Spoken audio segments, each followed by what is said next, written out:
Super. Bon, je ne vous vois plus, mais n'hésitez pas à m'interrompre de manière sonore. Euh, peut-être qu'on va déjà se présenter nous. Donc, je suis Sidney Pelty. Moi, je dirige les agences dites marketing service du groupe Altavia à Paris. Et je suis accompagné de Romain et Cléa que je laisse se présenter.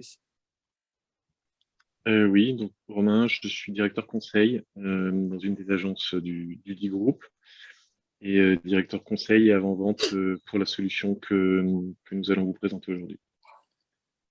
Et moi, Kylia Lemaire, donc je suis product manager pareil, je suis dans une agence du groupe d'Altavia et également product manager sur la solution qu'on va vous présenter. Alors justement, le groupe, certains d'entre vous connaissent peut-être Altavia. Donc chez nous, on a deux grands métiers. On a un métier plutôt industriel qui est la partie publishing. Donc on est leader au moins européen sur ce métier-là. Donc c'est toute la gestion des éditions à grand volume et plus globalement le métier de production dans la communication.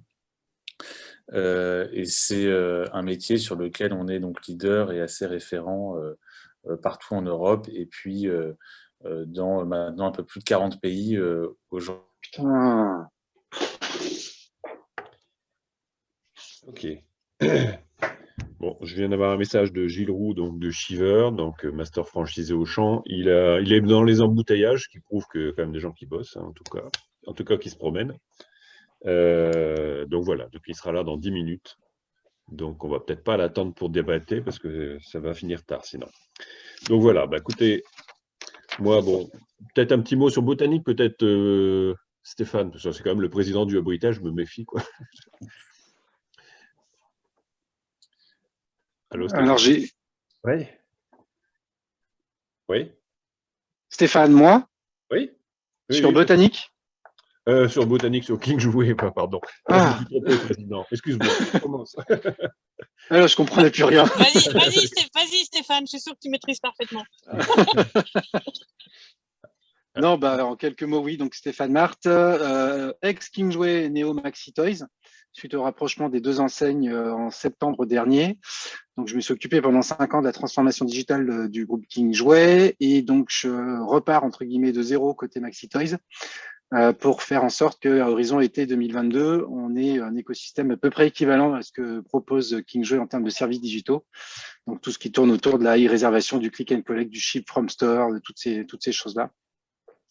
Voilà, et puis donc à mes heures perdues, j'aide Olivier sur le Britel puisque je le préside depuis un peu plus de 3 ans maintenant, c'est ça? C'est ça, oui. Un peu plus de 3 ans. Voilà. Voilà en quelques mots. Ok. Bon, écoutez, moi je propose de commencer parce que bon, Gilles nous rejoindra, donc il comprendra vite ce qu'on va faire. Donc moi, en fait, la séance est basée sur une méthode de 2 Canadiens qui s'appelle Champagne et Paillettes, ça s'invente pas. Donc voilà, c'est une méthode de co-développement. Donc pour déclencher de l'intelligence collective, je ne doute pas que toute la matière grise qu'il y a là, que ça devrait être efficace. Donc voilà, c'est une méthode qui est très timée, hein, ça dure 1h30, et très timée dans toutes les parties. J'ai d'abord donné la parole à Altavia pour 15 minutes, ensuite, donc pour exposer ce que c'est Hyperspread, hein, cette plateforme. Ensuite, pendant 15 minutes, vous, ce qu'on appellerait les retailers, donc vous les retailers, vous posez des questions à Altavia pour la bonne compréhension, les questions, voilà, etc. Ensuite, il y a 10 minutes où Altavia va reprendre la parole pour exposer sa problématique et ses besoins, ce qu'il vous demande. Pendant une demi-heure, Altavia n'a plus le droit, il coupe ses micros. Donc les 3 personnes d'Altavia coupent leur micro, n'ont plus le droit d'intervenir, quoi qu'ils entendent. Parce que là, ça sera une discussion entre vous sur la plateforme. C'est critique. Bon, la bienveillance est quand même de mise. Donc voilà, mais donc en toute bienveillance, les critiques, ce que vous pensez en faire. Donc il y a une demi-heure pour parler de tout ça. Donc il y a une Christophe Agathe qui arrive, je ne sais pas qui c'est. Donc a priori, donc peut-être de chez GDMAT. Donc voilà, donc après cette demi-heure, il y a 10 minutes où Altavia reprend la parole pour faire un peu une synthèse de ce qu'il a entendu, de ce qu'il en retient et de ce qu'il compte faire. Donc, et chacun peut intervenir à ce moment-là pour dire, voilà, je veux bien donner un coup de main, je veux bien faire, voilà, ou je ne veux pas entendre parler de ça. Voilà. Et ensuite, un petit tour de table pour dire ce que chacun a ressenti de la session, ce qu'il en retire. Voilà. Donc, on va accueillir Christophe Agathe, que je ne connais pas. Pardon, Christophe? Oui, Christophe? tout le monde m'entend là. Oui? Oui? Christophe Agathe? Ah, c'est Christophe, pardon, excusez-moi. Ouais, Bonjour, alors c'est pas Christophe, c'est Thierry Maubert. c'est Thierry Maubert. D'accord, Mais ok, de Gédimat. pourquoi est-ce que je ne sais pas pourquoi c'est Christophe qui s'affiche? Ah, je sais, c'est parce que j'utilise son outil Zoom. Voilà, bon, vous pouvez aller Voilà. modifier, mais ça va. Le principal, c'est qu'on sache qui est là, parce que voilà, c'est mieux. Donc voilà, donc de Gédimat. Bon, on a tous fait un petit tour. Alors, en une minute, peut-être expliquer Gédimat, pour ceux qui ne connaissent pas. En une minute que j'ai dit maths. Allez, une minute Gédimat. Est-ce que vous m'entendez bien d'abord? Parfaitement. Ok.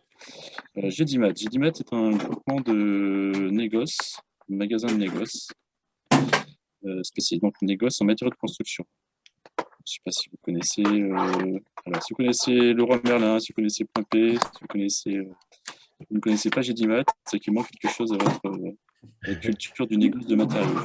Moi, je connais, c'était mon ancien client. Donc, en gros, on vend au sein de nos 450 points de vente un certain nombre de matériaux de construction et tout ce qu'il faut pour faire des gros travaux, puisqu'on a plutôt une clientèle de pros en cœur de cible, mais on est très ouvert aux particuliers.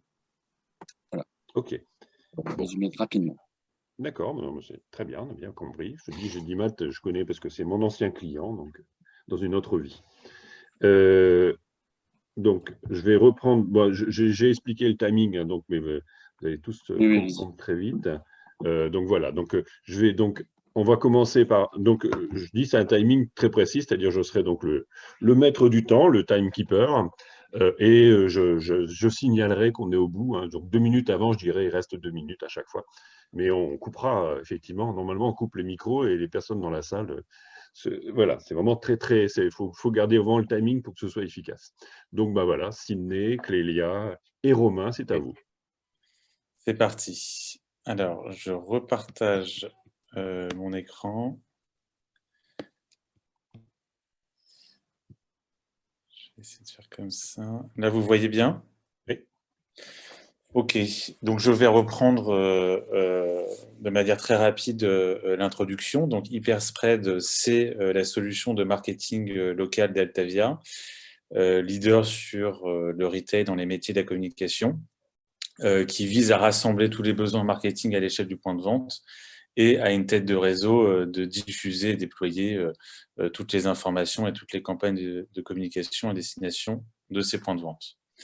Le groupe Altavia, j'en ai parlé tout à l'heure, c'est le premier groupe indépendant de communication aujourd'hui dédié au retail, avec une implémentation dans un peu plus de 40 pays. Et aujourd'hui, c'est un peu plus de 70 agences. Je dirige, moi, les agences créatives, digitales et conseils du groupe à Paris. Alors, pourquoi Hyperspread? Déjà pour une raison assez récente, bien que ça fait, nous, une petite dizaine d'années que de plus en plus de retailers nous demandent de développer des outils pour le local. Il se trouve que plus récemment, on a été un peu porté par la vague, notamment du digital, puisque les GAFA en tête de pont favorisent très clairement la communication qui émane du local, que leurs algorithmes jugent plus pertinente et plus proche des clients finaux. Donc quelques chiffres qui en attestent et qui sont extrêmement parlants. C'est par exemple une explosion du volume de recherche locale sur Google, un fois de 34 en 3 ans. C'est un taux de reach, donc la performance d'un message sur les réseaux sociaux qui est 5 fois plus importante quand ça émane d'une page locale versus une communication nationale qui est vue comme un peu plus générique, un peu plus lisse par ces GAFA, où c'est des chiffres encore plus frais, 40% des consommateurs qui ont découvert un nouveau commerce de proximité via les réseaux sociaux pendant le confinement, c'est absolument énorme. Donc ça, c'est la première raison, hein, c'est une espèce d'autonomie de plus en plus accrue par le local quand il s'agit de marketing et de communication. La deuxième raison, c'est une dimension beaucoup plus pratico-pratique.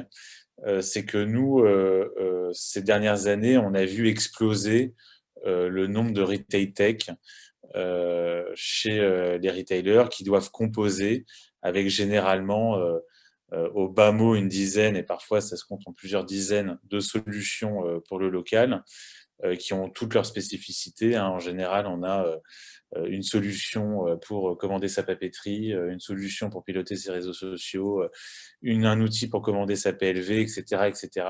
Et donc, on a un espèce d'empilement aujourd'hui chez la plupart des retailers qui devient très compliqué déjà en utilisation, hein, pour les points de vente, parce qu'ils doivent à chaque fois jongler d'une plateforme à une autre.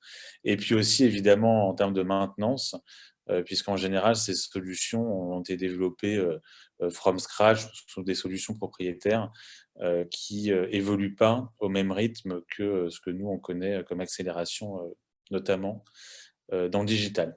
Donc, ces deux choses cumulées, ben, nous, ça nous a donné cette idée et cette mission de créer Hyperspread, qui est, pour faire simple, un hub dans lequel on va venir retrouver l'ensemble de ces fonctionnalités dédiées au marketing local, que ce soit à la fois pour une utilisation point de vente et pour une utilisation tête de réseau. Donc, l'idée, c'est vraiment de rassembler l'ensemble de ces fonctionnalités au sein d'un même endroit, avec une particularité qui fait qu'aujourd'hui, on est à la fois assez unique sur le marché et sans doute aujourd'hui la solution la plus complète. C'est une ouverture qui est inscrite dans l'ADN d'Hyperspread, puisque dans l'architecture même technique de la solution, on est extrêmement agnostique et extrêmement ouvert, puisqu'on a à la fois des fonctionnalités qui ont été développées nativement dans la plateforme, mais de temps en temps, nous, on est tout à fait conscient qu'il y a des référents sur leur marché, des spécialistes dans un domaine, et on va venir simplement se plugger en API, en interfaçage avec ces gens-là, ou avec l'écosystème de nos clients. Nous, on en vient vraiment du terrain. Le retail, c'est vraiment notre dada. Donc, on sait très bien qu'au sein des retailers, chacun a parfois ses outils et ses spécificités. Donc, nous, on vient s'adapter à l'écosystème de nos clients. Donc, sur l'architecture, je passe rapidement, mais je pense que vous avez compris le principe. C'est l'ouverture, c'est la garantie d'évolutivité, puisque c'est un modèle en SaaS, donc c'est un abonnement mensuel par point de vente. Donc, c'est la garantie d'une évolution constante. Et c'est cette personnalisation pour vraiment caler au fonctionnement, à l'organisation de nos clients. Je passe rapidement aussi sur la technique, mais on est basé sur du GCP, donc sur du Google Cloud, et on a cette architecture dite de microservices qui nous permet d'être extrêmement modulaire et d'intégrer très facilement des solutions tierces ou des solutions de nos clients. Voici un petit panel des startups ou des fonctionnalités qui sont déjà nativement dans la plateforme. Donc évidemment, les Google et les Facebook, dont on est d'ailleurs partenaire, mais c'est aussi des choses plus classiques, hein, comme du Media Post, pour permettre à un point de vente, par exemple, de s'accaparer, de personnaliser un contenu et de l'envoyer sur du non adressé en marketing direct, de la logistique avec des gens comme Stacy puis Dispatch, des fabricants, des imprimeurs, Uberall pour tout ce qui est présence management, Chili Publish pour la personnalisation de support en ligne, etc., etc. Les principales fonctionnalités d'Hyperspread, ça ne cesse d'évoluer, hein, on sort des nouvelles features quasiment tous les mois, mais il y a un socle de base, c'est d'abord un planning de campagne, donc ça permet au réseau et aux points de vente d'avoir une visibilité sur ce qui est descendu du national, et ça permet aussi une information montante de partage de best practice ou d'actions locales qui seraient faites par un point de vente. On a une deuxième fonctionnalité très importante, c'est ce qu'on appelle le e-shop. Voilà, c'est l'expérience très calquée sur ce qu'on peut connaître en B2C. Hein, donc, c'est de la commande de produits en dur. il n'y a pas vraiment de limite à ce qu'on peut commander, des banderoles, des affiches, des brochures, peu importe, avec une phase intermédiaire qui est possible, qui est la personnalisation de l'ensemble de ces supports. Et puis ensuite, c'est des quantités, du prix, du stock et une automatisation des commandes qui permet d'envoyer ce qu'on veut dans le réseau. Ça marche aussi pour tout ce qui est produits dématérialisés, donc tous les produits digitaux. Et là, on a plusieurs options. Alors déjà, comme les produits que j'appelle produits sur étagère, il n'y a pas vraiment de limite au format. Hein, donc ça peut être des spots audio, des vidéos, des posts de réseaux sociaux, des fichiers master, peu importe. Avec là aussi un ensemble d'actions possibles. Télécharger un document, personnaliser un support, envoyer un lien de téléchargement sécurisé à un tiers, par exemple à un imprimeur, générer un fichier ODEF par rapport à une personnalisation qu'on vient de faire, et copier un lien aussi qu'on peut partager à un tiers. On a un module de personnalisation qui est extrêmement complet, donc qui est extrêmement puissant, qui permet de personnaliser à la fois des produits print et d'avoir ensuite une option web to print qui permet d'envoyer un support dans le point de vente, et aussi la capacité de personnaliser des supports digitaux. Un module de formation qui permet de partager des best practices, des webinars, des tutoriaux, des pas à pas, qui peut aussi s'adresser à des populations différentes que les points de vente, comme une population de force de vente, par exemple. C'est d'ailleurs un détail important. Aujourd'hui, la plateforme est assez agile pour pousser pratiquement un contenu différent par utilisateur. Donc, si vous avez des populations différentes ou même des marques différentes dans un réseau, suivant les logins de connexion, je vais avoir le contenu qui m'intéresse. Évidemment, une partie statistique et reporting, notamment pour la tête de réseau. Le presence management, je ne sais pas si vous êtes tous au fait de ce que c'est la capacité d'émerger sur des carrefours d'audience type réseaux sociaux, GPS et moteurs de recherche de manière organique. Ça devient quasiment un incontournable pour les retailers, avec là aussi le reporting qui va avec. On a une brique très développée de social media, puisqu'on a intégré une autre startup du groupe qui s'appelait anciennement Ubix Social, pour gérer l'ensemble des réseaux sociaux. Donc, pour vous donner un exemple, ça permet à un point de vente de s'approprier un contenu type post réseaux sociaux, de le poster sur ses réseaux autour de sa zone de chalandise, de potentiellement le sponsoriser, tout ça en quelques clics, donc extrêmement simplement. Hein. Nous, on connaît la maturité des réseaux et parfois la montée en compétences qui est nécessaire. Donc, nous, on a voulu vraiment simplifier au maximum ces process. Et donc, on a la possibilité, pour un point de vente, en 2 clics, de booster une campagne, notamment en postant et en sponsorisant des posts sur les réseaux sociaux. Voilà un exemple d'un réseau aujourd'hui client qui est Motrio, qui propose des packs à ses points de vente. C'est un énorme succès puisque, faut imaginer un garage Motrio, hein, c'est en général des garages de province avec un garagiste qui fait à la fois la caisse et puis le changement de plaquette de frein. Donc, avec un niveau de maturité sur le digital assez d'emblée ou au premier abord assez limité. Aujourd'hui, grâce à ces packs, il y a 800 points de vente sur 900 qui ont adhéré à ces packs digitaux et qui, en quelques clics, boostent des campagnes sur Waze, sur Facebook, en déclinant de manière automatique les campagnes qui sont poussées par National autour de leur zone de chalandise.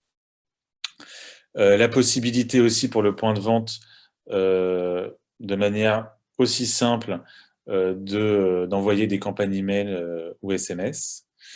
La Website Factory, c'est la possibilité pour un point de vente de complètement déléguer la partie présence Internet avec la création de landing page et de sites à la volée, avec là aussi le curseur qu'on place où on veut entre ce qui est descendu par National et le contenu qui est choisi par le local.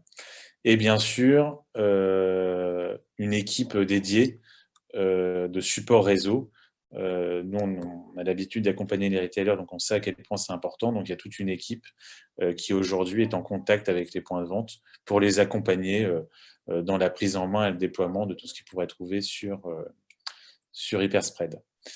Quelques best case. Alors, le projet originel, c'est Renault. Hein, c'est le premier client qui nous a fait confiance il y a une dizaine d'années pour créer un outil qui, évidemment, aujourd'hui a énormément évolué. Mais l'idée, c'était, pour schématiser, un Renault, il y a 10 ans, ils avaient une trentaine d'outils qui cohabitaient. Aujourd'hui, il n'y en a plus qu'un qui est Hyperspread. Donc, c'était l'objectif de départ, de tout rassembler au même endroit. Et aujourd'hui, c'est les 4000 points de vente Renault qui utilisent la plateforme. C'est Orange, c'est Motrio, j'en ai parlé tout à l'heure, ou c'est des plus petits réseaux comme Acuitis. Hein, c'est aujourd'hui une centaine de points de vente, des lunetiers, qui utilisent la plateforme pour booster l'activité en local. Le modèle économique est extrêmement simple.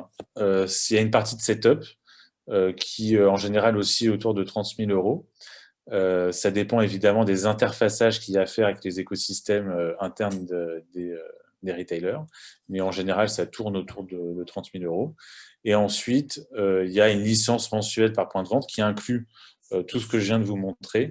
Donc, c'est vraiment une extrême transparence et un prix très net qui ne bouge plus. Et suivant la taille du réseau, on a un prix qui varie sur la tarification mensuelle. Voilà, je crois que je suis pile poil. Il reste 1 minute, si tu veux. Il reste 1 minute. Qu'est-ce que je peux vous dire de plus? Est-ce que vous voulez que j'affiche déjà la question ou je la poserai après? Non, tu poseras après. On peut passer aux questions de nos amis, donc pour éclaircissement. Donc l'idée, c'est effectivement, je dis ça pour Gilles parce qu'il n'était pas là, mais donc l'idée maintenant, c'est de poser des questions à Sydney et à ses amis sur la plateforme. Donc c'est à vous pour 15 minutes.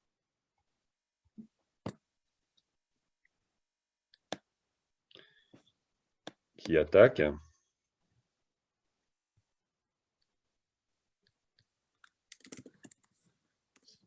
Allô, allô? Alors, je crois que quelqu'un est en mute. Johan qui essaie de parler, mais qui n'y arrive pas. Ouais. On voit Johan essayer de parler, mais il n'y a pas de son. Ah. Johan? Toujours pas, malheureusement. Alors, comme le bouton mute n'est pas activé, je pense que c'est un problème de casque ou de micro. De micro. Sinon, alors, oui, Johan, qui est au secours. Marc, vas-y. Sinon, vous pouvez taper la question dans le chat, si jamais, Johan, si jamais on ne vous entend pas, vous pouvez taper la question dans le chat. On est à côté, je vais aller le voir. Okay. Yannick. Alors, sinon, j'ai une question. Vas-y, Stéphane. Donc, la solution, tu nous as expliqué qu'elle était déjà utilisée par un certain nombre de retailers. Quelles sont les remontées sur la prise en main d'outils par les magasins? Parce que globalement, on les emmène sur un terrain qui n'est pas leur métier, de faire de la communication. Quel a été le ressenti? Est-ce qu'il y a eu des choses particulières mises en place par les enseignes sur la conduite du changement et de la prise en main d'outils? Voilà, savoir un peu comment ça s'est passé. Alors, suivant la taille des réseaux, pas particulièrement. Nous, justement, quand on avait gagné cet appel d'offres d'origine avec Renault, on avait surtout gagné parce qu'on avait tout fait sauf un outil B2B, en tout cas d'apparence. Donc, on a repris vraiment les codes. D'ailleurs, j'aurais peut-être pu en profiter dans la minute qui m'était attribuée là, pour vous montrer à quoi ça ressemble sur un vrai environnement. Mais ça ressemble à un site e-commerce. À l'Amazon, il y a un panier, on peut ajouter des choses. Donc, au niveau de la prise en main, c'est extrêmement intuitif. Donc, toute personne qui utilise un site e-commerce en B2C peut utiliser la solution. Et par contre, le sujet, c'est souvent l'accompagnement sur des problématiques métiers. Je parlais tout à l'heure du digital avec Motrio. Bon, forcément, au départ, les garagistes, quand on leur parlait de faire des campagnes Waze ou Facebook, bon, c'était au début, le chemin n'était pas forcément facile au démarrage, mais c'est ce que j'ai expliqué. Aujourd'hui, on a une formidable montée en compétences puisque la première année, il y avait seulement, je crois, 200 garages qui ont fait ces campagnes. et 2 ans après, il y en a 800. Donc aujourd'hui, la plateforme est quand même extrêmement intuitive. Ce qu'on fait en général quand même, c'est que nous, on fait une vidéo sympa de pas à pas ou de première utilisation qui est déployée dans le réseau. Et en général, ça suffit pour la prise en main, en tout cas technique, de l'outil. Ce qu'il faut préciser aussi, c'est que Hyperspread est autant que possible une solution headless, c'est-à-dire que le setup, le kick-off du projet comprend une personnalisation du front, alors dans une certaine mesure et selon certaines contraintes, mais cette personnalisation fait partie du déploiement et du change management chez nos clients pour que la solution s'adapte dans les pratiques déjà en place chez les retailers s'il y en a. Donc c'est vraiment la solution a été construite pour que le front, pour que les interfaces puissent être personnalisées au maximum et être adaptées aux habitudes déjà en place sur le terrain, que ce soit sur les points de vente ou sur les têtes de réseau. Johan, est-ce qu'on t'entend là? Toujours pas. Alors, par contre, moi j'ai une question concernant Facebook. Vous avez parlé de campagnes sponsorisées. Oui. Est-ce qu'on peut préciser, parce que sur l'achat média sur Facebook, si je me souviens bien, il y a bien 2 façons de faire en quelque sorte.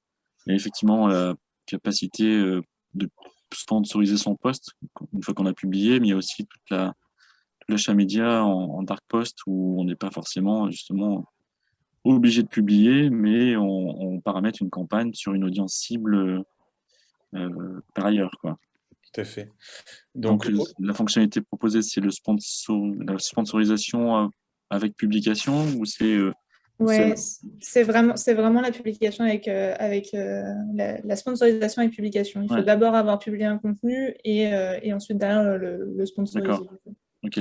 Sachant que c'est pas l'achat média pur en quelque sorte, l'achat d'audience pur, j'allais dire.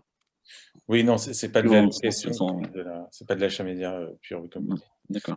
Avec la particularité, c'est que souvent les retailers sont confrontés à un sujet, c'est que il faut d'abord remettre à plat la présence locale sur les réseaux sociaux des points de vente. Et ça, nous, on a un partenariat notamment avec Facebook qui est assez spécifique, puisqu'on est les seuls en France aujourd'hui à pouvoir faire ça. C'est-à-dire soit créer à la volée des pages Facebook locales, pour parler que de Facebook, qui soient propres aux points de vente, ou alors toutes les rassembler sous une page ombrelle. Et donc, nous, ça va nous permettre de proposer aux points de vente de sélectionner un message, de le pusher sur ces réseaux sociaux locaux et potentiellement donc de sponsoriser ce post. Ok. Alors, Johan, comme on ne l'entend pas, il a tapé sa question dans le chat. Comment intégrer dans l'outil les partenariats que nous avons avec différentes agences, comme pour la gestion des campagnes AdWords? Alors, c'était mon point de préambule. Nous, on a vraiment inscrit cette ouverture avec à la fois les fournisseurs, à la fois les solutions qui sont déjà intégrées chez nos clients. Donc, il n'y a aucun sujet en fait à intégrer des tiers. Je parlais tout à l'heure de Renault. Aujourd'hui, sur la plateforme Renault, donc comme vous devez le savoir, sur toute la communication corporate et image, Renault est en contrat avec Publicis. Et bien Publicis, qui sont des confrères, ont accès à la plateforme et descendent, enrichissent une certaine partie du contenu. Donc de ce point de vue-là, nous, on a l'habitude d'intégrer des tiers. Et sur les campagnes AdWords, pareil. Alors on en connaît déjà pas mal, donc je ne sais pas à qui vous faites référence, mais on travaille déjà avec un certain nombre d'acteurs. Et donc nous, il n'y a aucun problème à les intégrer dans la plateforme. Au contraire, c'est plutôt comme ça qu'on la voit. Pour aller plus loin sur l'intégration des tiers, effectivement, les agences, c'est un cas qu'on rencontre assez souvent, mais tous les prestataires peuvent être facilement intégrés et selon leur rôle sur l'application. Par exemple, il est possible d'intégrer les imprimeurs directement sur Hyperspread pour que les commandes qui sont passées par les points de vente et qui sont éventuellement payées par les points de vente selon le modèle économique qui est décidé par le client puissent être envoyées directement à l'imprimeur qui reçoivent les masters avec les quantités, avec toutes les informations de la commande et les adresses de livraison pour que le chemin soit complètement sans couture avec le parcours client. C'est quelque chose qui peut être fait selon les possibilités de ces tiers, parce qu'on a certains imprimeurs qui sont pas forcément équipés pour ça, donc avec qui on est obligé de trouver des solutions un peu moins intégrées, mais il est tout à fait possible d'intégrer n'importe quel profil sur l'application, n'importe quelle brique de paiement si c'est nécessaire, etc. Ok, ça a l'air de correspondre à Johan, le muet. Donc, Yannick, lève le doigt. Yannick, J'aurais vas-y. une question. Dans un réseau, est-ce que en fait c'est un outil qui peut permettre de garder une partie de la main à la tête de réseau et de déléguer une autre partie en local avec un contrôle, une validation, un certain champ d'action? Parce qu'il y a le côté national et local, on est bien d'accord, il faut trouver le bon juste milieu. Est-ce que c'est un outil qui permet justement de piloter, de tenir en laisse, entre guillemets, un directeur de magasin et le laisser faire telle ou telle chose? Exactement. Donc, on place le curseur où on le souhaite. Donc, nous, on avait vu chez des clients Hyperspread vraiment des notions d'autonomie du point de vente qui peuvent vraiment varier. Donc, on place le curseur où on veut. On peut même mettre des workflows de validation, par exemple sur des BAT, sur des exemples, je sais pas, de personnalisation. On peut restreindre complètement ce que pourrait personnaliser un point de vente. Je dis n'importe quoi, une promotion, on peut lui laisser le choix qu'entre 20% et 30% sur une promo. Sur ce qui est posté sur les réseaux sociaux, on peut là aussi mettre en place un workflow de validation. Enfin, on peut faire beaucoup de choses pour placer, comme vous dites, l'équilibre où on le souhaite. Donc, c'est soit du full autonomie, il y a d'ailleurs des réseaux qui fonctionnent comme ça, qui soit délèguent complètement au point de vente, ou alors au contraire, c'est tout qui est descendu par la tête de réseau. Et le point de vente peut à la limite dire s'il veut ou pas que ce soit déployé, posté. Donc, on a vraiment toutes les variantes. Pour revenir sur la personnalisation, Oui. vous avez parlé de posts Facebook qu'on pouvait personnaliser, ou en tout cas de Facebook ou Google, je ne sais pas ce que vous pouvez pousser. Ouais. Comment ça se passe concrètement? On voit que c'est un template, et comment il a la main ensuite l'adhérent pour... Alors oui. Je dis adhérent parce que notre réseau, c'est des réseaux indépendants en fait. Ouais. Donc, c'est plutôt une vraie volonté effectivement, de personnaliser en local, éventuellement des templates. C'est ça. En fait, on les délègue de la créa pure, mais ils ajoutent comme un repiquage papier, quoi, en quelque sorte. C'est ça. Techniquement, comment ça se passe? Faut qu'il fasse un export pour le mettre sur un PSD, etc. Est-ce que j'ai le droit de me reconnecter pour montrer en vrai, ou je vous explique? Tu utilises le temps comme tu veux. Il y a encore une question derrière pour Stéphane, mais on a encore un petit peu de temps. D'accord, mais pendant que je parle, je peux. Oui, bien sûr. Je peux faire. Vous voyez mon écran là? Oui. Oui. Donc, je vais vous montrer une personnalisation simple. Donc, le fonctionnement, c'est bien des gabarits qu'on travaille. Et puis ensuite, là, c'est une personnalisation très simple. Vous voyez, là, je crois que c'est une annonce presse. Je pourrais changer la batterie pour des plaquettes de frein. Ça change mes mentions légales. Et puis, ça me génère un PDF au dev que je peux ensuite utiliser soit en web2print, donc pour commander le support directement, soit pour le télécharger. Et si je prends des personnalisations qui sont peut-être un peu plus compliquées, alors peut-être Cléa, je crois que sur Acuitis... Les leaflets ou les cartes de visite, ouais, très bien. Bon, là, c'est des cartes de visite, donc il y a un changement de portrait qui est possible. Donc, on a la possibilité de changer des images, changer du texte. Et encore une fois, c'est un fonctionnement de gabarit. Alors, j'ai pas une connexion extraordinaire, donc ça met un peu de temps à charger. Hop. Donc là, je vais changer la photo. Tiens, c'est toi, Cléa. Par défaut, c'est mon compte. D'accord, donc je vais changer, je vais mettre 20. Bon, vous voyez, vous pouvez personnaliser de manière assez simple, télécharger un fichier au def et vous avez votre perso en temps réel qui s'affiche. Je pensais à des posts Facebook, imaginez, on fait une promotion et puis la date de l'opération varie d'un point de vente à un autre. Est-ce que je peux intervenir dessus en disant, voilà, voici la trame de fond, et par contre, Tout à pour fait. la date, tu vas personnaliser. C'est un Exactement. très bon exemple de mise en page, mais l'idée, c'est ça. C'est ça le principe. Sur un Il y Facebook, a c'est des, possible, ça. Oui. il y a des champs variables qui sont laissés justement pour la personnalisation locale du point de vente. Ouais, j'ai un petit peu de mal à voir comment ça fonctionne, je suis désolé. Moi, si je fournis au départ dans ma bibliothèque, je fournis quoi en fait? Bah, en général, c'est des images. Hein, où, Ouais, je fournis une image et après, je sais qu'un élément textuel va se rajouter dessus. Alors, sur la construction du gabarit, il y a deux solutions. C'est-à-dire, soit on le fait nous, donc nous, on a une grille tarifaire. Donc ça, c'est ce que Oui, j'appelle. bon, admettons qu'on arrive à le faire en interne. Voilà, donc vous avez des infographistes ou des exés. Donc c'est du InDesign. Hein, Ouais. c'est une préparation sur InDesign qui permet D'accord. de faire un gabarit. Et ensuite, nous, on upload ce gabarit, ou vous le faites directement sur le back-office d'Hyperspread. Et ben là, ensuite, votre utilisateur, il peut personnaliser ce que vous avez décidé qui est à personnaliser. Et ensuite, D'accord. Okay. Peut-être laisser la question à Stéphane, il reste 2 minutes. Alors, une petite question, une petite réponse. Alors, pas de bol, j'en ai deux, mais la première est assez simple. Est-ce que l'outil permet de faire de la gestion de campagnes d'affichage, de réservation d'espace, type 4x3, Bribus, ce genre de choses? Alors, pas encore, mais c'est dans la roadmap.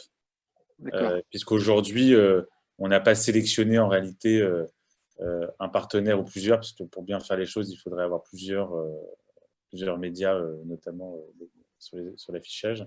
Donc aujourd'hui, on n'a pas encore cette possibilité. Ok. Et puis la deuxième question, alors j'ai eu l'occasion dans une vie précédente de travailler avec des petits commerçants et essayer de les amener à communiquer, s'approprier tout ce qui tourne autour du digital. Souvent, ils voient ce que ça coûte, ils ne voient pas forcément ce que ça peut rapporter.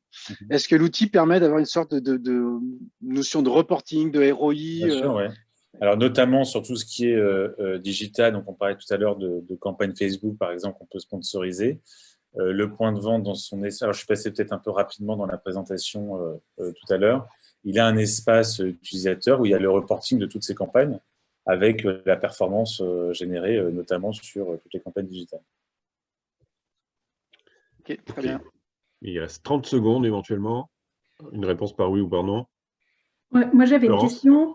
Est-ce qu'on peut imaginer que ça permette de gérer des campagnes promotionnelles avec des gabarits d'affiches de produits donc sur une opération et que les magasins puissent reprendre en local et affiner leur prix? Tout à fait. On a toujours la problématique du prix global et du prix local qui finalement est de moins en moins vrai. Tout à fait. C'est ce qu'on fait d'ailleurs pour la plupart des réseaux. Là, je vous ai montré rapidement Acuitis. Acuitis, il y a une ribambelle de support avec de la fiche prix qui peut être modifiée par le local. D'accord. Et je peux encore, Olivier, ou pas? Normalement, c'est fini, mais allez, en 30 secondes. Allez. Est-ce qu'on peut imaginer que l'outil, il se branche directement sur un outil de gestion de données produits sur un PIM? Oui. Pour pouvoir alimenter ça? Tout à fait. Sur un PIM, ou alors la plupart du temps, la première chose qu'on fait, c'est qu'on vient se plugger sur un directory pour se connecter en SSO, enfin qu'on ait les mêmes identifiants. Et après, globalement, nous, aujourd'hui, on est capable de se connecter à n'importe quelle solution, notamment quand c'est des solutions type PIM qui sont en général soit apaisées, soit ils ont des web services. Normalement, c'est assez. Je ne sais pas quel PIM vous utilisez, mais aujourd'hui, on n'a pas rencontré en tout cas de PIM sur lequel on peut pas payer. Ok. Bon, alors, Sydney, tu as récupéré ta minute que tu avais perdue tout à l'heure, donc c'est bon. Bon, maintenant, on va passer à la partie, effectivement, tu reposes la problématique, les questions que tu soumets à l'auditoire. Tu as 10 minutes, maxi. Ok, alors je reprends mon support parce que j'avais noté la principale question avec des sous-questions dans la question. Alors, hop.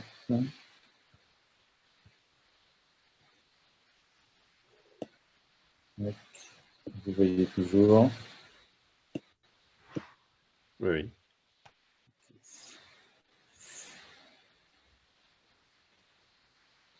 Voilà.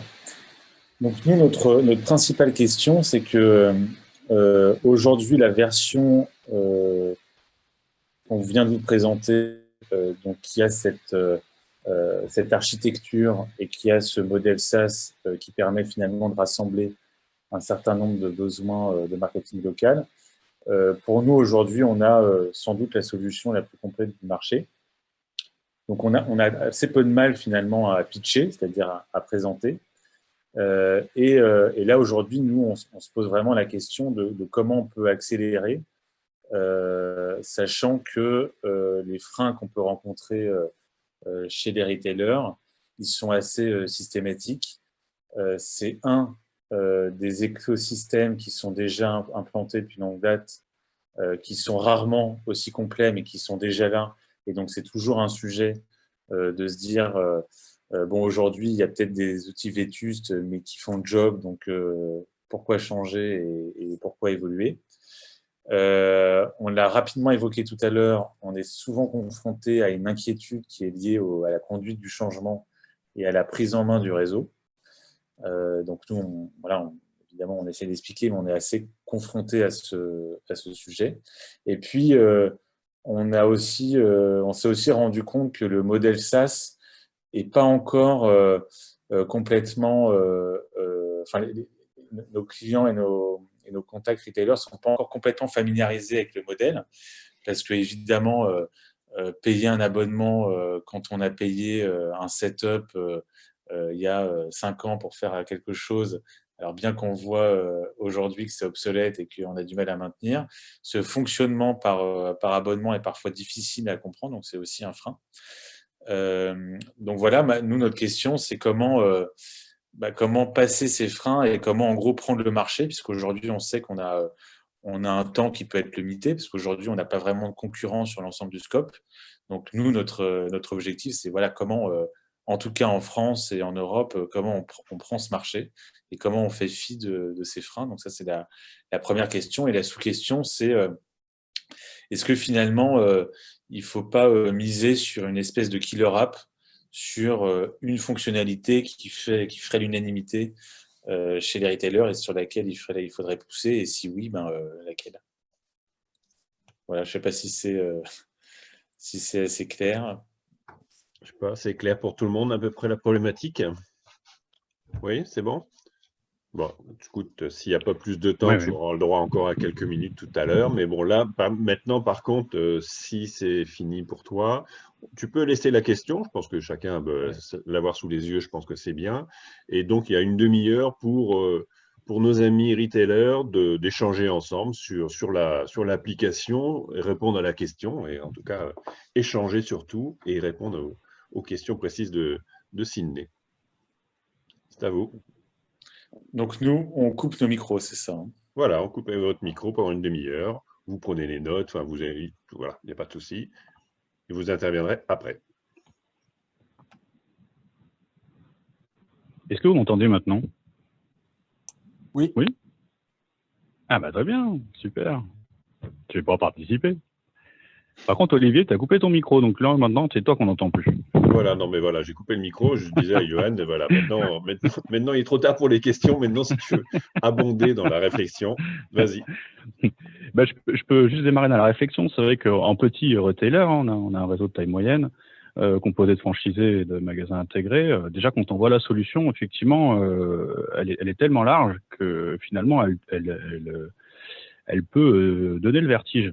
Donner le vertige dans le sens, effectivement, de la gestion de la transformation. Je comprends que beaucoup sont inquiets sur la façon et le sens dans lequel ils pourraient prendre la mise en place de cet outil, puisqu'on a tous des expériences dans différentes entreprises où simplement pour remplacer un outil, voire des fois en mettre en place un nouveau, on se retrouve sur des projets qui sont assez laborieux et difficiles à mettre en place quand ça touche à ces solutions-là. Donc, la première réaction, effectivement, c'est que, et dans la présentation, on ne voit pas vraiment la partie accompagnement, la partie analyse, la partie ressources sur ce qui va être proposé aux retailers. Et même, j'ai envie de dire, le ticket d'entrée, il pourrait paraître élevé comme ça, mais quand on voit ce que ça représente et l'enjeu ça représente pour l'entreprise, on se dit derrière ce ticket d'entrée, finalement,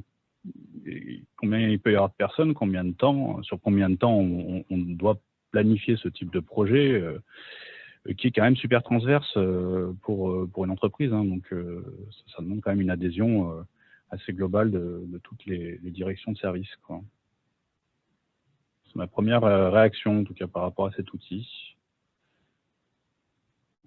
Rebondis sur ce que tu dis, Yoann, je suis un petit peu d'accord. Ce qui est à l'écran est vrai aussi. Ce qui était à l'écran est vrai. Chaque personne qui occupe ce job a aujourd'hui un petit peu son écosystème, ce qui pose un problème quand les personnes changent. Et quand les personnes sont en poste depuis longtemps, certains, par exemple, ne sont pas encore tout à fait familiarisés avec la gestion du budget digital, contrairement au budget non digital, je dirais.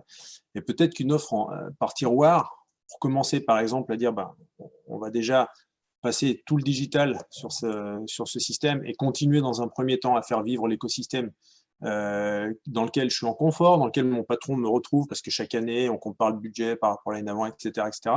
Ça peut être déjà moyen de mettre un premier pied, et après, pour un peu qu'il y ait un changement de personne, ou qu'une fois que l'outil est bien en main, de basculer et d'ouvrir les autres tiroirs, ça pourrait être pas mal. Là, la solution, elle est tellement globale qu'elle peut effectivement effrayer un petit peu. Je rejoins ce que tu dis. C'est une prise de risque hyper importante pour la personne qui va prendre la décision de mettre en place cet outil et qui va venir remplacer finalement beaucoup d'outils et concerner beaucoup de prestataires finalement au final. Hein. Moi, la question que je me pose, c'est sur la partie création et personnalisation des gabarits. J'ai bien compris qu'on pouvait soit se faire accompagner par l'équipe Hyperspread, soit se connecter, en tout cas faire intervenir des designers internes ou externes. Mais du coup, je trouve que c'est hyper séduisant quand on voit après la facilité d'utilisation pour changer et personnaliser certaines données. Mais c'est sûr que la partie préparation et mise en place de ce gabarit au préalable pourrait me questionner en termes de charge de travail et capacité à pouvoir le faire dans un espace-temps assez rapide, parce que le but de l'outil, c'est quand même de gagner du temps, gagner de l'autonomie en local et un côté instantané, time to market qui est super rapide, quoi. Et voilà, je me dis quelle facilité à créer toute cette base de gabarit. Une fois que c'est fait, mais si on souhaite changer assez souvent, est-ce que derrière, il ne faut pas toute une armée mexicaine pour pouvoir sans arrêt alimenter la machine? Ouais, c'était souvent une argumentation qu'on a en début de projet, hein, la facilité, le déploiement. Puis après, quand on met les mains dedans, finalement, on s'aperçoit qu'on est assez vite limité et dépendant de l'éditeur pour finalement répondre aux besoins. Hein. Donc, ouais. Et après, pour moi, ça touche du doigt un sujet qui est peut-être plus profond.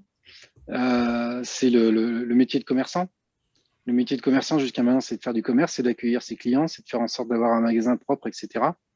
Et là, globalement, on l'entraîne sur un terrain qui n'est pas le sien, sur lequel il n'est pas à l'aise. Et donc, tu parlais d'inquiétude liée au changement et à la prise en main du réseau. Clairement, c'est compliqué d'amener des gens sur un terrain qui n'est pas le leur, a fortiori quand ils pensent savoir faire et qu'en fait, ils ne savent pas faire. Moi, j'ai rencontré plein de revendeurs dans ma vie d'avant qui étaient convaincus que c'était des stars de Facebook et en fait, qui n'avaient pas du tout compris comment tout ça fonctionnait. Donc, je pense que la solution est pertinente.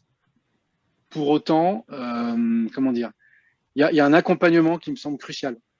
Et je pense que les freins rencontrés sont très certainement à mettre en rapport avec l'accompagnement. Et entre se dire, je vais gérer des campagnes Facebook tout seul, je vais gérer des campagnes Facebook grâce à Hyperspread, et je vais le faire proprement et vraiment avoir un retour sur investissement, il y a des étapes et une montée en compétences qui ne sera pas la même d'un magasin à l'autre. La maturité n'est pas la même non plus d'un magasin à l'autre sur ces sujets-là. Il y a des gens qui sont à l'aise, d'autres qui sont plus âgés et moins à l'aise sur cette partie-là, et des gens qui ont des convictions aussi. Et souvent, quand on s'adresse à des commerçants, alors sur les réseaux d'intégrer Votre succursale, c'est autre chose. Et quand on parle avec des franchisés ou des affiliés à ce type de population, il y a des idées reçues et des convictions profondes qui sont super compliquées à faire bouger, quoi. Et donc, moi, assez intuitivement, je dirais que ce serait une sorte de référent par magasin qu'il faudrait créer, une sorte de club et de communauté qui échangent entre eux, entre utilisateurs, qui pourrait avoir du sens. Peut-être des focus 1 heure par semaine sur tiens, comment je développe tel truc, voilà, d'accompagner la montée en compétences et d'essayer d'avoir des relais sur chacun des points de vente. Enfin, alors, je sais pas si c'est là tout de suite qu'il faut commencer à aborder ce type de points. Mais voilà, en tout cas, le sujet de fond, c'est le gars qui est commerçant et qui jusqu'à maintenant a fait du commerce d'une certaine façon.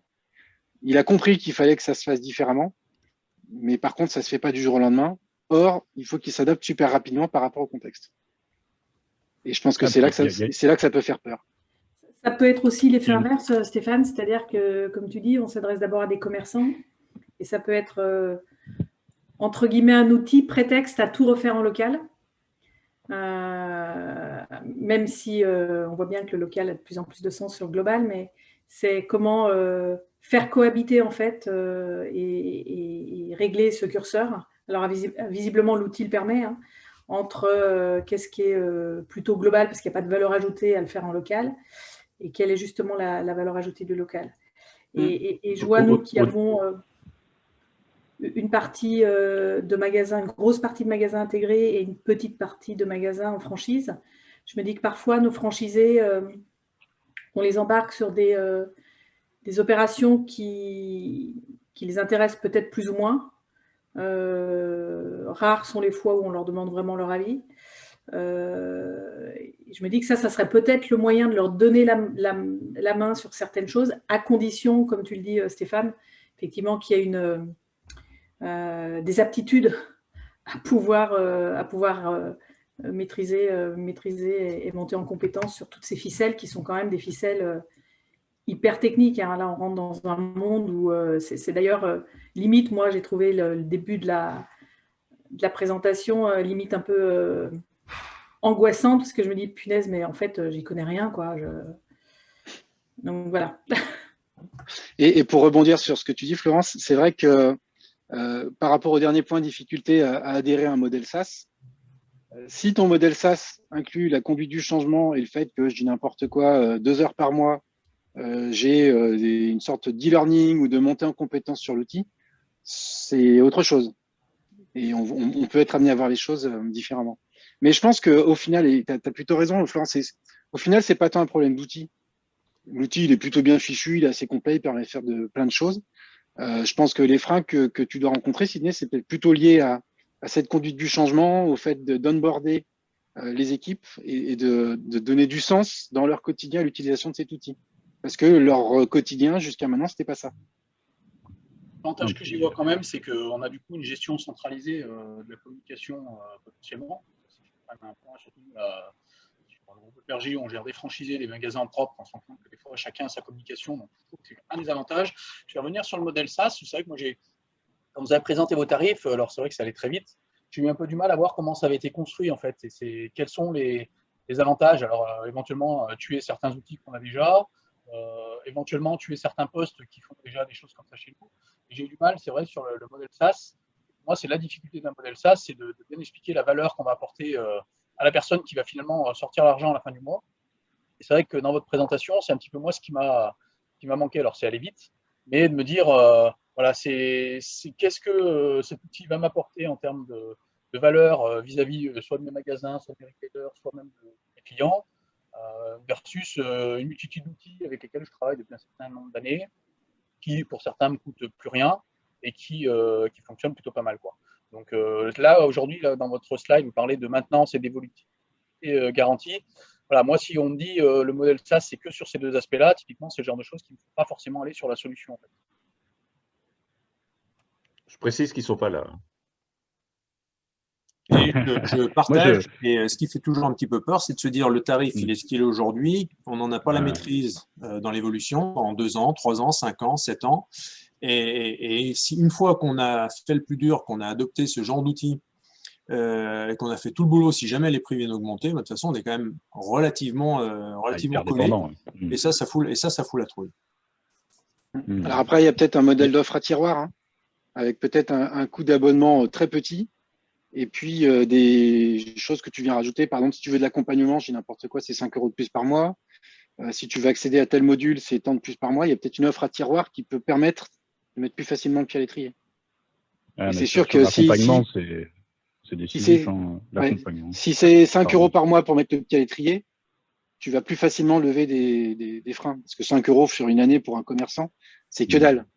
Bah, tu as un setup de 30 000, c'est quand même pas rien. Alors d'accord, mais ça, le setup de 30 000, il peut être amorti sur l'intégralité du réseau. C'est pas chacun qui. Alors, tout dépend de la taille du réseau. Qui le supporte. Voilà.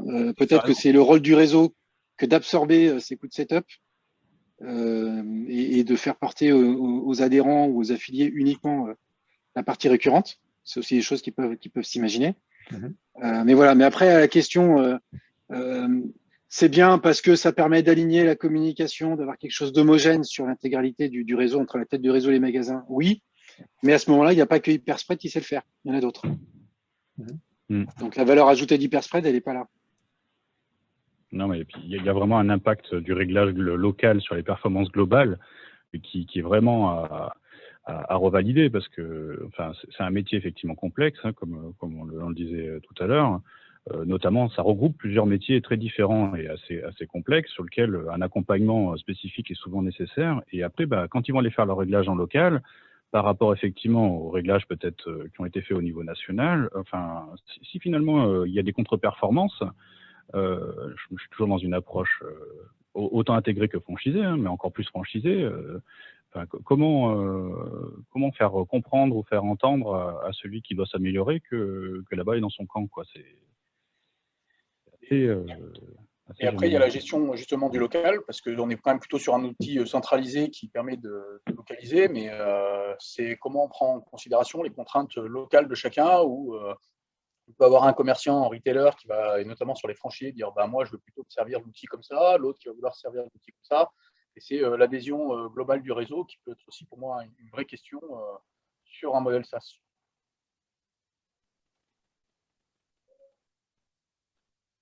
Et la communication, ça reste quand même un métier qui, encore une fois, n'est pas celui des commerçants.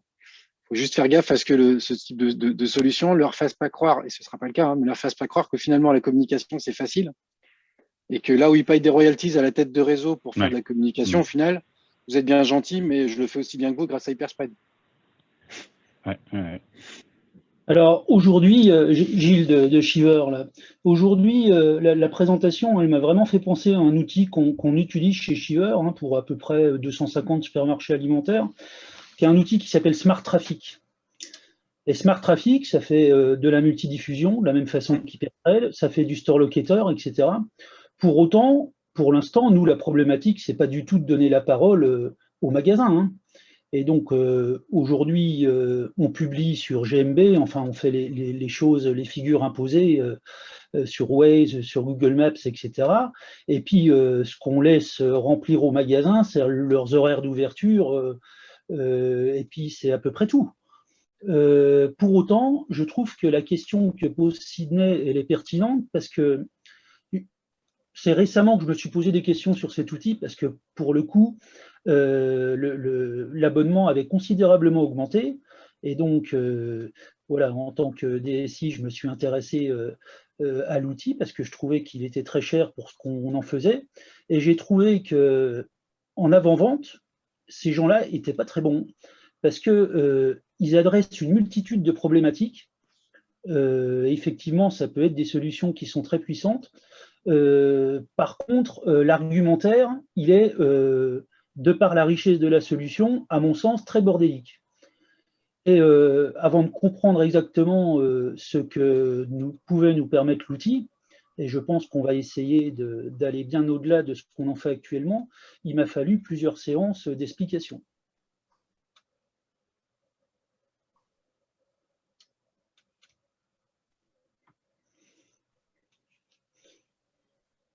Sur la question Killer App, je ne sais pas si c'est un module qui va permettre de marketer tout le reste, en tout cas de faire une porte d'entrée de séduction de partenaires potentiels, clients potentiels, ou est-ce que c'est pas, enfin moi je le classerais plutôt par thématique, dans lequel, à l'intérieur d'une thématique, il peut y avoir plusieurs solutions qui viennent répondre et s'enrichir les unes avec les autres, parce que le principe quand même de l'outil, c'est pas d'être mono-tâche ou mono-réponse, mais c'est plutôt cette richesse de complémentarité et de juxtaposition de choses pour asperger plus largement, quoi. Donc, je le verrais plutôt sur une approche thématique avec à l'intérieur, du coup, quelques outils, quelques boutons qui permettent de dire, voilà, vous travaillez prioritairement cette thématique, ben, le bouquet qui vous permet d'accompagner cet objectif-là, ben, il est peut-être de 2, 3, 4 applis qui permettent de voir tout de suite les bénéfices. Parce qu'investir dans cette solution-là pour n'utiliser finalement au départ qu'une appli, ça me paraît un petit peu restrictif, si j'ai bien compris la question. Oui, quelque part, on a besoin d'avoir un seul outil, que ce soit simple si on délocalise, si on sous-traite une partie du travail sur les magasins, qu'ils soient franchisés ou intégrés. Parce qu'après, si on le garde au niveau de nos équipes qui, elles, sont formées techniquement, qu'elles travaillent finalement dans 2-3 outils ou qu'elles aient effectivement des liens entre les outils et finalement, il y a des choses qui sont faites déjà par le PIM, arriver à ressortir après derrière en bout de process de la publication, que ce soit web ou print, c'est déjà des choses qui sont proposées. Travailler effectivement dans différentes interfaces pour des équipes de spécialistes, c'est pas contraignant. C'est vrai que l'intérêt d'avoir tout simplement dans un seul outil, c'est pratique pour finalement des gens moins initiés, moins formés, qui ont moins de temps. Et puis pour des équipes plus courtes, moi je ne verrais pas dans mes équipes avoir une armée de Mexicains, je crois qu'on a utilisé le terme, pour aller s'adapter à Google My Business, à machin, à d'autres plateformes. Là, on publie une seule fois, et puis point barre, on arrose via Uberal, on arrose les 35 acteurs majeurs du GPS et de la proximité, et puis point barre. C'est vrai qu'il y a un outil, il y a des solutions aussi qui permettent de pouvoir arroser toute la partie réseaux sociaux de façon structurée et centralisée. Donc, c'est vrai que des fois, avec 2-3 briques, on peut finalement avoir un panel qui est assez proche de celui qui est proposé là, qui divise finalement les risques et qui est complètement gérable au niveau d'une équipe, même si c'est courte, quand c'est centralisé. Ça l'est plus quand effectivement on doit donner la main après sur le terrain, où là c'est des interfaces qui sont trop complexes et on peut moins effectivement réduire les rôles et sous-traiter des parties d'intervention comme l'outil a l'air de le proposer. Et rejoindre Florence sur la dernière question, je pense qu'en effet, il faut plutôt l'aborder en forme de thématique, plutôt d'avoir une option ou une catégorie un peu préférentielle par rapport aux autres. Après, j'aborderai ça aussi avec 2 problématiques, des enseignes qui font des magasins en franchisé, des magasins en propre, ou des enseignes qui mixent les deux, parce que là, comme le disait Stéphane, l'inquiétude et le frein au changement ne va pas être le même quand on parle à des enseignes en propre ou à des franchisés, quoi. Donc il y a aussi cette approche-là qu'il faut, à mon avis, prendre en considération dans le déploiement de votre solution. Il reste un peu plus de 8 minutes. Peut-être, pour répondre à la question, là je pense qu'il y a un peu un consensus sur le truc. Peut-être quel type de thématique ou quelle killer app vous pourriez conseiller, enfin en tout cas que vous auriez besoin?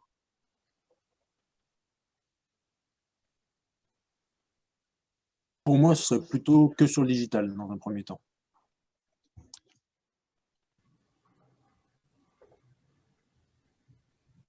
Tu vois, tout ce qui est e-commerce, par exemple, moi je l'écarterais au départ. Là, je reparle de ma solution Smart Traffic. Là, ils étaient très contents de me présenter une offre Drive qui était bien entendu modulable pour chaque point de proximité. Le problème, c'est qu'on a déjà des drives. Et c'est le cas de la majorité des retailers aujourd'hui. Et bon, moi, c'est une problématique qui est un peu loin du cœur de métier de Hyperspread. Ça reviendrait à dire qu'il faudrait concentrer la solution Hyperspread sur la partie communication.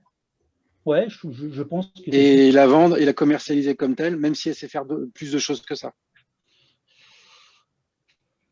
Parce que ce que tu viens de dire, la partie Smart Traffic, Il y a d'autres acteurs comme SoClose également qui sont capables de le faire. Mais pour autant, Smart Traffic n'a pas une offre de communication aussi complète que celle d'Hyperspread. Donc, c'est peut-être là l'angle d'attaque, c'était de dire, voilà, toi, commerçant local, on va te donner un panel de solutions pour communiquer en local et de faciliter la prise en main de tous ces outils, notamment le digital. Et c'est vrai que assez spontanément, en tant que commerçant, ces derniers temps, celui qui n'a pas compris que ça se passe sur le digital, il a loupé un épisode. Et par contre, il y a de l'appétence sur le sujet, mais par contre, on ne sait pas trop par quel bout prendre le sujet. On s'improvise webmaster ou community manager, et c'est aujourd'hui des choses qui nécessitent quand même un peu de savoir-faire. Donc moi, je le recentrerai bien sur cette partie communication. Et à l'intérieur de la communication, il y a de la visibilité digitale, il y a de la visibilité en print, il y a du B2B, il y a du B2C, parce qu'il y a également parfois ces deux volets. Moi, j'étais dans la papeterie, la fourniture du bureau auparavant, il y a bien les deux volets qui sont travaillés. Mais voilà, je le recentrerai peut-être sur la communication, au sens large. Je suis assez d'accord. Voire même les réseaux sociaux, hein, pour aller plus loin même et capter les retailers locaux. C'est toute cette partie réseaux sociaux qui finalement demande, elle, principalement d'être vraiment travaillée en local. L'expérience, elle a eu lieu dans le magasin. On a envie de répondre par rapport à l'expérience client au client qui s'est exprimé. Au niveau central, on a beau avoir des réponses qui sont effectivement, elles, formatées réseaux sociaux. Malheureusement, on n'a pas vécu l'expérience en client, donc ça demande de reboucler en interne avant de pouvoir faire la réponse. Donc c'est vrai qu'on aimerait laisser la main au magasin. Et en fait, si on laisse la main au magasin, il faut qu'il arrive dans un outil qui soit adapté à son temps et à son niveau de compétence. Donc, Alors après, il y a peut-être aussi une autre façon d'amener le sujet, c'est que si on prenait les sujets indépendamment les uns des autres, combien de temps je mets pour mettre à jour ma page Google My Business, combien de temps je passe sur Facebook pour mettre à jour ma page, poster des informations, combien de temps je mets pour faire une campagne d'affichage et de communication.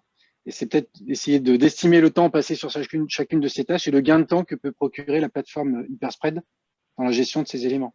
Parce que le temps, du coup, pour un commerçant, l'avantage, c'est que c'est le sien et il ne le compte pas. L'inconvénient, c'est que les journées font toujours que 24 heures. Et qu'il a tendance, dans ces cas-là, parfois à se disperser et à s'éloigner de son métier de base. Ouais, peut-être vendre le gain de temps et la facilité de prise en main. Les avantages que j'y verrai aussi, et vous l'avez vaguement évoqué, c'est la mesure du ROI. En fait, c'est quand je fais des actions, etc., de pouvoir globaliser, localiser des actions qui ont été mises en place et quel est le retour sur les actions mises en place, etc. Et ça, aujourd'hui, on s'en rend compte. Comme c'est géré par une multitude d'outils, c'est souvent compliqué de consulter. Et pour moi, éventuellement, un des avantages d'une plateforme comme celle-là, ça serait justement d'avoir cette capacité à globaliser et avoir une vraie vue sur le ROI des actions qu'on mène, que ce soit de la communication, de la promotion en local, en centralisé, etc. Alors, avec juste un bémol, c'est que ça ne marche pas du premier coup. Oui. Et que comme on est sur des leviers digitaux où tout se mesure, tu peux aussi avoir une première expérience où tu te dis putain, j'ai foutu 100 €, ça m'a rapporté 0, votre truc c'est de la merde, j'arrête. Donc il faut faire attention à cette partie reporting. Elle est super intéressante, mais ça veut dire qu'il faut aussi accompagner. C'est pour ça que je reviens sur la conduite du changement et sur l'accompagnement. Il faut que la première campagne, elle sera pourrie. Ok, mais pourquoi elle a été pourrie? Qu'est-ce que tu as loupé? Comment tu vas faire mieux la prochaine fois? Et c'est normal que ta première campagne soit foirée. Allez, en effet, je suis d'accord, je suis complètement d'accord. C'est le regard sur le retour et derrière, éventuellement, l'analyse et l'accompagnement de pourquoi ça a foiré et qu'est-ce qu'il faut faire la prochaine fois pour que ça marche. Je pense que c'est là où il y a une valeur ajoutée. Donc, même si j'ai horreur de ce terme, ça veut dire qu'il faut qu'il y ait une sorte de Customer Success Manager attitré à une enseigne pour pouvoir accompagner ses revendeurs. J'ai horreur de ce mot, je suis désolé.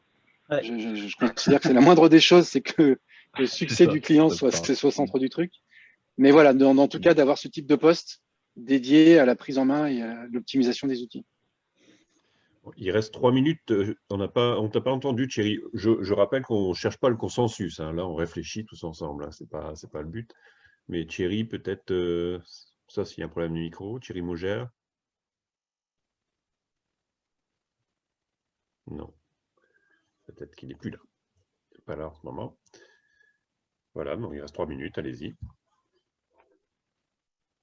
Non, mais c'est juste pour rebondir sur la dernière remarque, là, il faut quand même avoir le monde. Là, cette fois-ci, l'armée mexicain, c'est du côté de l'éditeur qu'il le faut. Parce que si vraiment il y a un accompagnement personnalisé de chacun des acteurs en local sur la compréhension de comment je vais répondre et je vais piloter mes campagnes médias sociaux locales, sur la compréhension et les choix que je vais faire sur les indicateurs, pour savoir si je coupe, je réactive, j'augmente mon budget ou pas.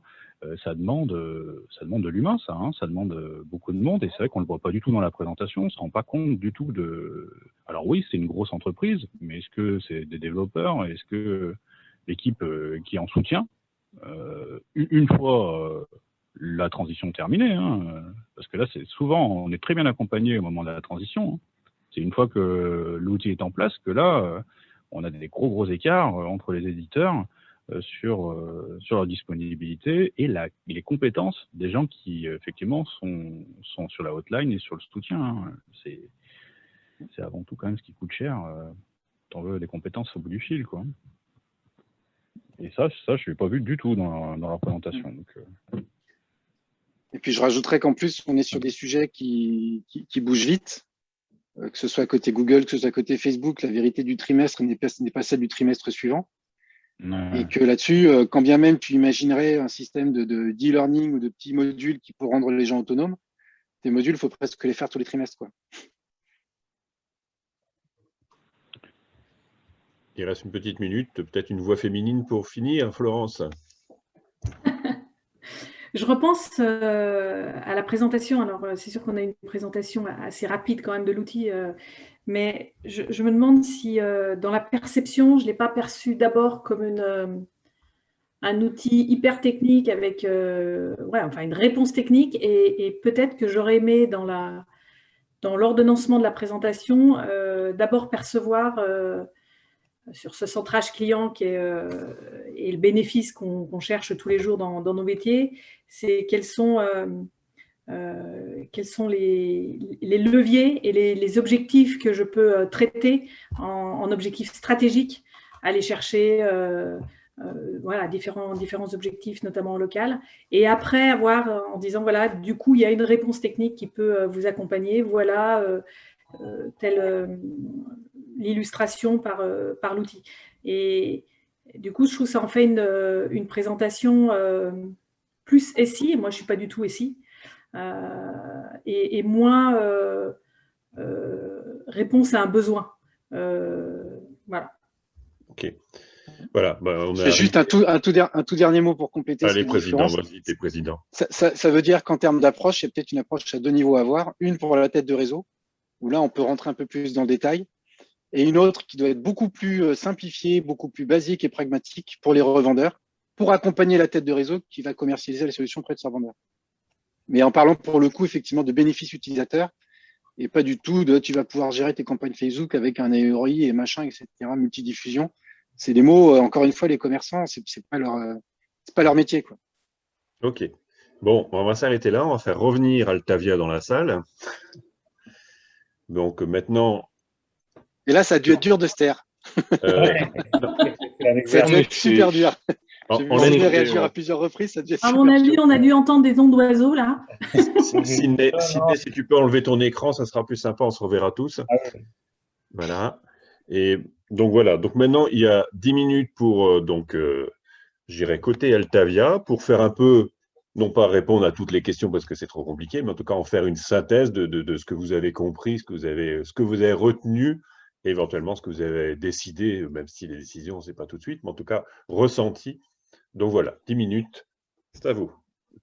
Je vais peut-être commencer, c'est-à-dire Romain, puis après je vous laisserai donner votre ressenti. Déjà, je veux vous remercier vraiment extrêmement sincèrement parce que je pense qu'on a gagné énormément de temps. C'était vraiment une mine d'informations. Alors très rapidement sur ce vertige et ce scope extrêmement large, là vraiment j'en prends bonne note puisque ce dont je me rends compte, c'est que c'est pas assez clair que c'est effectivement des modules qui peuvent être pris de manière indépendante.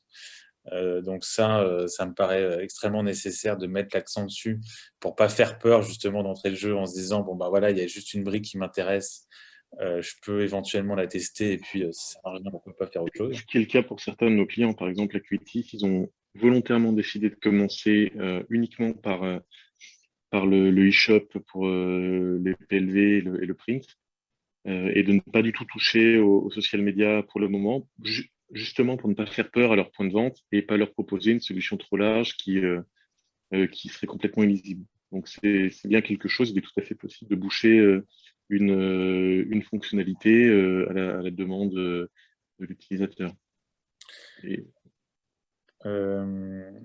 y avait aussi des échanges sur les ressources qui seraient nécessaires pour alimenter la plateforme. Et là aussi, je pense qu'on doit être beaucoup plus clair. Ça rejoint d'ailleurs le sujet de la fin sur les bénéfices clients. Et ça, je rejoins tout à fait. C'est vrai qu'avec le recul, la posture peut être un peu technique, alors qu'en réalité, c'est jamais un sujet d'outils, c'est surtout un sujet de règles, de métiers, et puis de bénéfices pour les utilisateurs et pour les têtes de réseau.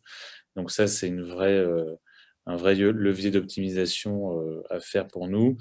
Typiquement sur le sujet personnalisation, donc nous, on a bien conscience que la génération de gabarits qui peuvent être faits en volume, par exemple, ça n'a pas grande valeur ajoutée, donc il faut descendre ce prix extrêmement bas.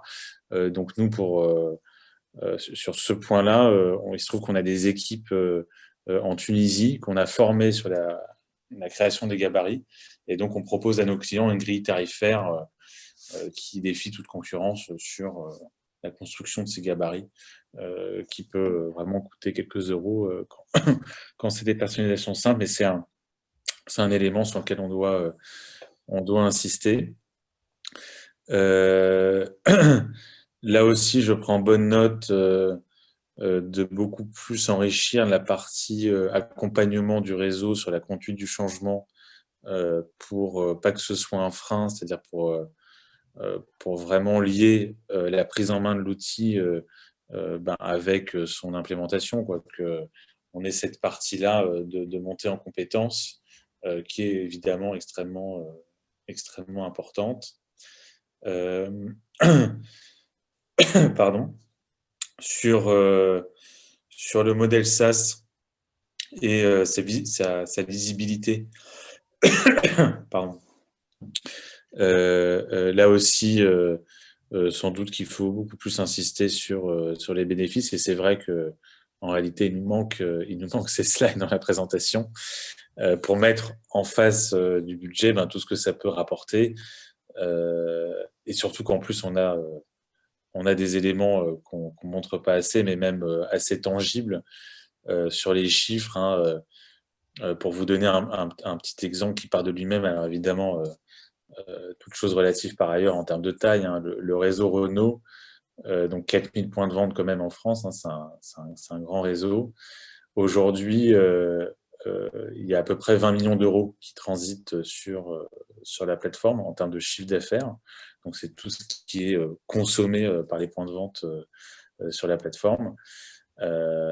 Sans trahir de secret, je ne vous donnerai pas le chiffre exact, mais il y a quelques millions d'euros de bénéfices qui est fait évidemment par la tête de réseau, ce qui rend complètement dérisoire en réalité le prix de la plateforme. Et c'est pour ça que ça a été vraiment un base case chez Renault, parce qu'à l'échelle de Renault, c'est devenu une source de revenus, alors que c'était un revenu qui n'existait pas du tout auparavant. Néanmoins, voilà, il faut pour nous beaucoup plus le mettre en avant.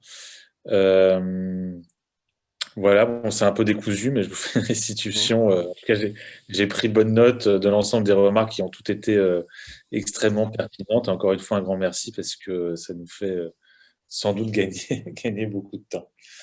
Cléa, Romain, peut-être, si vous voulez. Ouais, moi, pareil, je voudrais vraiment remercier tout le monde, parce que moi, c'est vrai qu'on a souvent un peu la tête dans le guidon, donc on fait des magnifiques interfaces et l'expérience à fond dans la plateforme, mais c'est vrai que globalement, ça nous fait remonter, et surtout sur la partie Customer Success, en effet, et accompagnement, où là, moi, je pense que ça va être mon prochain focus. où vraiment proposer à la limite des petits workshops, des webinaires, toute la partie pour prendre en main la plateforme, pour vraiment sensibiliser beaucoup plus le local et le réseau justement à prendre en main l'outil. Et donc là-dessus, ouais, c'est vraiment très intéressant et je tiens vraiment à vous remercier là-dessus. C'est très mine d'or. Pour être original, je vous remercie également. Il y a eu quelques propositions ou interrogations que j'ai trouvées super intéressantes. J'ai beaucoup aimé l'idée de bouquet de services, d'autant plus que c'est quelque chose qui est relativement maintenant courant dans les offres commerciales. Ça peut être un moyen pour nous non seulement d'être plus lisible dans ce que la solution propose et d'être également moins effrayant dans la largeur de l'offre et de proposer des bouquets, bouquet par bouquet, donc un bouquet PLV et print, peut-être un bouquet social media, un bouquet sur l'emailing et le SMS, sur ces ensembles de services. C'est quelque chose que peut-être d'un point de vue prospection commerciale, on pourrait mettre en place parce que je trouve ça super intéressant et encore une fois, ça rend les choses beaucoup plus visibles. Après, il y a eu beaucoup de remarques dans la discussion qu'on n'a pas l'habitude d'entendre parce que c'est vrai qu'habituellement, on présente la solution plutôt aux têtes de réseau qu'au point de vente.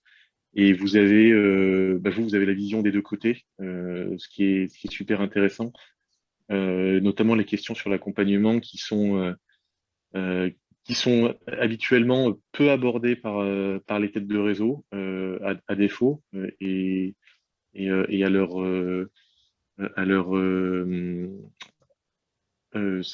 et tant pis pour eux, parce que ça montre que c'est peut-être une gouvernance qui est pas complètement tournée vers les points de vente. C'est quelque chose qu'on pourrait, ou alors c'est peut-être quelque chose qui n'est pas communiqué de la part des interlocuteurs qu'on a habituellement et qu'il faudrait et sur lesquels il faudrait qu'on appuie un peu plus, faire de la réassurance sur cet accompagnement au changement pour les points de vente. On a les petits réseaux en général nous précisent ces inquiétudes parce que ou sur des métiers très particuliers. Mais c'est vrai qu'habituellement, c'est pas des sujets qui sont abordés très longtemps. Donc, il faudrait peut-être qu'on insiste là-dessus, sur cet accompagnement à la fois technique et fonctionnel, et même sur l'accompagnement pour la création de contenu de la plateforme qu'on peut faire. C'est vrai que notre présentation pourrait peut-être être renforcée là-dessus. Ok, c'est bon pour vous trois? Super. Voilà. Moi, ce que je propose, c'est de faire un petit tour, de se prendre chacun 1 minute pour donner son impression sur la méthode, ce qu'on en retient, ce qu'on retient du sujet ou de la méthode, enfin ce que vous voulez. Si on prend dans l'ordre, peut-être 1 minute, puis Marc, parce que pour moi, tu es en haut de mon écran, en haut à gauche, donc si tu peux commencer. Sur la méthode, moi je l'avais déjà pratiqué, c'est quelque chose qui normalement fonctionne très bien, justement, parce qu'on a des gens d'origine diverses, et donc ça permet de soulever des points. Après, c'est vrai que l'approche du logiciel, pour en venir à ça, la solution est intéressante. Après, c'est vrai que c'est une solution qui est confrontée au modèle SaaS. Et le modèle SaaS, c'est souvent des offres très packagées, très à tiroir, avec, je vais prendre quelque chose un peu basique, mais avec des offres qui sont souvent classées Gold, Premium, etc. Et c'est vrai que c'est ça qu'on attend dans une offre SaaS. Et donc, se confronter à ça, c'est souvent un peu la difficulté quand on approche ce type de solution. Voilà. Mais sinon, c'était intéressant, ça donne un peu de perspective. Yannick? Produit pour moi intéressant pour les gros réseaux, pour avoir suffisamment de force vive pour prendre en main le sujet et cadrer justement quel est le niveau de délégation qu'on laissera aux retailers, parce qu'après l'impact local, il doit être géré, ça c'est certain. Le modèle SaaS, moi je suis plutôt à l'aise avec. Après, il faut regarder dans la vie du fonds d'investissement, si jamais c'est un fonds d'investissement qui est à la tête, où est-ce qu'on est dans la vie du fonds, parce que parfois ça peut donner des bouleversements de politique tarifaire et de politique stratégique qui peuvent venir perturber le partenariat. Johan, puisque maintenant on peut t'entendre. Oui, j'ai pu utiliser et user mon micro à souhait. Moi, il y a un aspect, effectivement, là, dans la reformulation des questions, c'est qu'en fait, il y a vraiment cette partie procurement, finalement, qui apporte de la valeur ajoutée à Renault, pour pas les reciter, mais puisque tout le passage de commandes, de fournitures et autres étant centralisé, et après, j'imagine, il y a des connecteurs qui permettent d'envoyer les commandes sur les différents fournisseurs référencés par la centrale.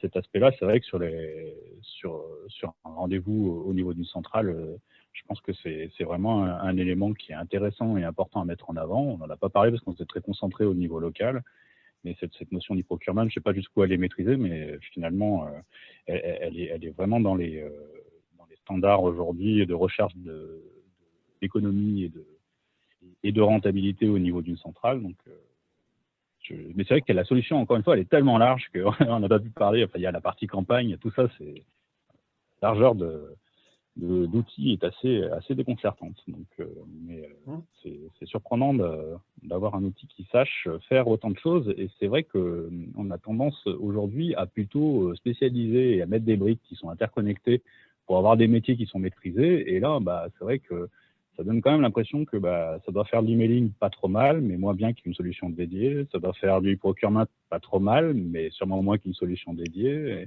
et ainsi de suite. Donc, surtout que, encore une fois, c'est vrai que le ticket d'entrée peut paraître important, mais si réellement on l'utilise pour faire tout, le ticket d'entrée, finalement, il est dérisoire, mais ce setup, il ne peut pas concerner l'intégralité de la mise en place de toutes les briques. Donc, il y a aussi, je pense, une incompréhension ou un décroché. Soit on se dit c'est très cher. On refait pas le match. Faire un peu les choses. Ouais, mais moi, quand j'ai le micro, c'est pour ça qu'il vaut mieux qu'il soit coupé. Non, c'est mieux quand c'est coupé, finalement. Soit c'est pas assez cher et derrière, ça cache un loup. Voilà. Donc, mais c'était très intéressant. Merci beaucoup. Voilà, merci. Stéphane? Je vais essayer de faire un poil plus synthétique que Johan. Je pense qu'il n'y a pas de problème d'outils. Je pense que le sujet, il n'est pas là. Pour moi, le sujet, il est sur la façon de le commercialiser, et j'aime beaucoup l'approche de Florence, de bouquet de services, et de le centrer sur la communication pour les commerçants. Et je pense que l'accompagnement est crucial, à la fois sur la prise en main et à la fois parce qu'on l'a peu dit, mais on est quand même sur un sujet qui bouge beaucoup. Facebook, Google, toutes ces choses-là, etc. Et que même si le commerçant tout seul voulait s'y mettre, ça va tellement vite qu'il ne suivrait pas. Donc l'avantage de ce type de solution, c'est qu'il est accompagné dans les différents changements et qu'il arrive à s'adapter. Florence? Alors moi, je trouve l'outil assez fabuleux, bravo, parce que derrière, je pense qu'il y a quand même beaucoup de savoir-faire qui a été rassemblé pour pouvoir le créer. Je rechallengerai la réinterprétation de Sydney sur le bouquet de services, puisque Sydney, vous avez réinterprété ce bouquet de services avec des réponses techniques à nouveau. Et moi, je pense que, vu du commerçant, il faut exprimer un bouquet de services de je cherche à créer du trafic, je cherche à marquer localement une opération commerciale spécifique, je cherche à... C'est vraiment, et après, effectivement, vous, votre métier, c'est de dire, pour répondre à ça, nous avons tout un panel un bouquet de réponses techniques ou de systèmes d'activation de communication qui viennent accompagner tout ça. Voilà. Mais ça, je suis beaucoup moins douée que vous sur toutes ces activations techniques. Et j'ai dans mon équipe des gens bien plus affûtés que moi.